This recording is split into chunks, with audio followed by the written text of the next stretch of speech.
Assalamualaikum warahmatullahi wabarakatuh.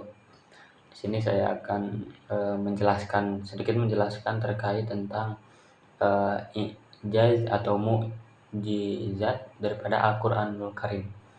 Nah, sebelum kita membahas macam-macam daripada mukjizat Al-Qur'an ini, kita bahas terlebih dahulu definisi daripada mukjizat Al-Qur'an ini atau ijaz Al-Qur'an.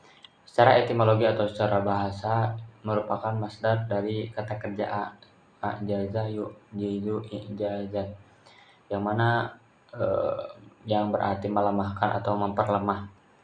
Nah, kata ini termasuk fi'il rubai majid yang berasal dari fi'il sulasi mujarrad. Kata ini berasal dari rubai majid yang berasal dari fi'il sulasi mujarrad, yang mana berarti lemah atau lawan dari qadara yang artinya itu kuat. Itu secara etimologi. Lalu secara terminologi atau secara istilah, tentu ini ada beberapa pendapat para ulama, berbeda-beda pendapat para ulama. Nah, seperti menurut Mana Khalil Al-Qattan, misalnya definisi ijaz adalah menampakkan kebenaran Nabi SAW dalam pengakuan orang lain sebagai seorang Rasul utusan Allah.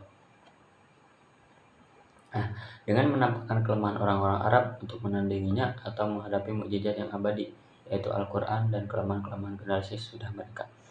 Jadi, ini lalu kemudian yang kedua, pendapat yang kedua terlebih dahulu, ada pendapat Ali Ashabuni mengatakan bahwa mukjizat adalah melihat kelemahan orang dalam menetapkan seumpamanya suatu hal yang luar kebiasaan, keluar dari sebab-sebab umum yang diketahui manusia. Jadi pada intinya mukjizat atau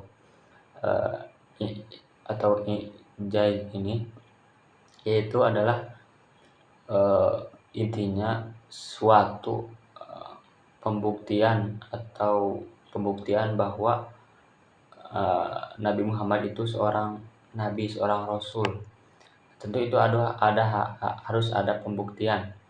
Ya, intinya mungkin kebanyakan orang tidak akan langsung percaya bahwa Nabi Muhammad itu seorang rasul. Maka adalah keajaiban yang mana keajaiban itu membuktikan bahwa dia itu seorang rasul. Nah, di sini ada beberapa mukjizat. Ada dua secara garis besar macam-macam ijaz Al-Quran.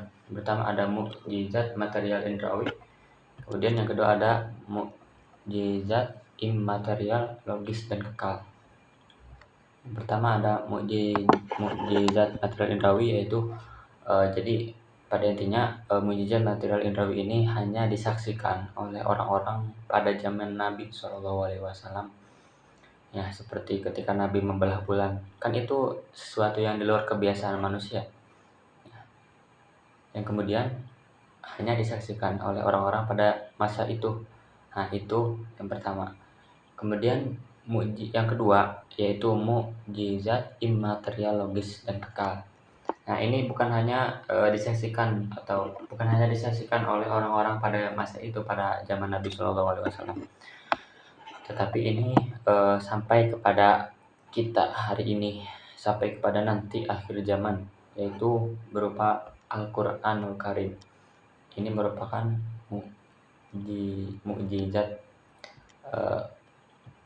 yang hingga saat ini itu tidak akan pernah hilang, hingga akhir zaman nanti tidak akan pernah hilang. Nah, itu secara garis besar dua macam-macam ijaz atau mukjizat. Lalu ada beberapa aspek-aspek kemukjizatan Al-Quran. Nah, ada 3 aspek secara garis besar, yaitu ada dari aspek bahasa, lalu isyarat ilmiah, dan pemberitaan gaib. Yang pertama dari mukjizat dari aspek bahasa. Al-Qur'anul Karim diturunkan dalam bahasa Arab, dan bahasa Arab sendiri mempunyai banyak keistimewaan. Nah, di sini ada banyak keistimewaannya ya. Yang pada intinya Al-Quran itu turun di kota Mekah, dan ketika itu di kota Mekah itu memang terkenal kepada sastra Arabnya, keindahan sastra Arabnya, yang kemudian turunlah Al-Quran di kota Mekah.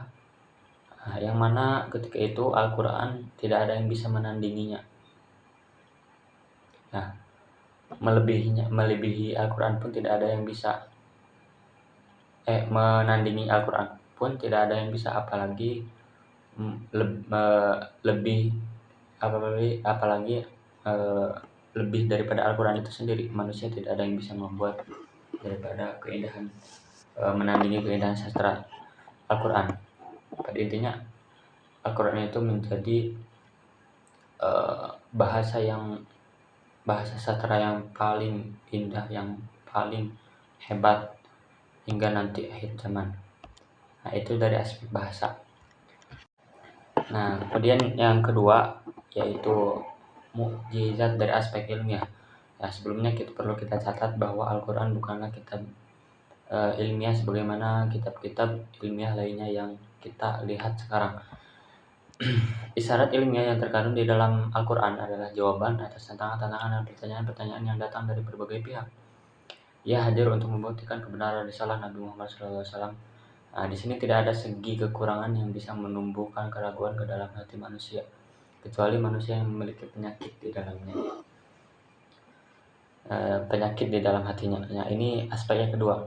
Kemudian lalu yang ketiga ada aspek mukjizat dari pemberita, yaitu mukjizat dari yang ketiga adalah mukjizat dari pemberitaan gaib. Nah, seorang yang belum pernah datang ke rumah kita tentunya ia tidak akan mengetahui di mana rumah kita berada, bagaimana bentuknya, apa saja isi di dalamnya. Nah, ini adalah hal gaib bagi orang tersebut. Ketika suatu waktu ia ke rumah dan mengetahui, maka hal tersebut bukanlah hal gaib. Nah, keterbatasan manusia menjadikan baginya banyak hal yang tidak bisa diketahui tanpa adanya sebuah penunjuk terlebih dahulu berupa kisah atau pemberitahuan wahyu, dan kemudian hari dibuktikan dengan sebuah penelitian atau penemuan, misalnya tentang kisah Fir'aun. Nah, kurang lebih seperti itu. Kemudian kita langsung saja kepada urgensi daripada ijaz Al-Quran.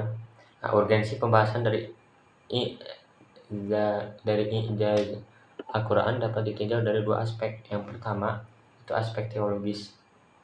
Dengan mempelajari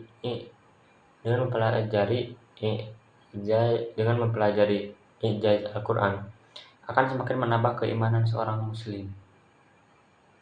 Nah, bahkan tidak jarang pula orang masuk Islam tatkala sudah mengetahui ijaz Al-Quran. Nah, terutama ketika isyarat ilmiah yang merupakan salah satu aspek ijaz Al-Quran. Nah, kedua aspek akademis. Ya, mempelajari ijaz Al-Quran akan semakin memperkaya khazanah keilmuan keislaman, khususnya berkaitan dengan ulum Al-Quran dan ilmu tafsir. Mungkin cukup sekian, kurang lebihnya mohon dimaafkan. Wassalamualaikum warahmatullahi wabarakatuh.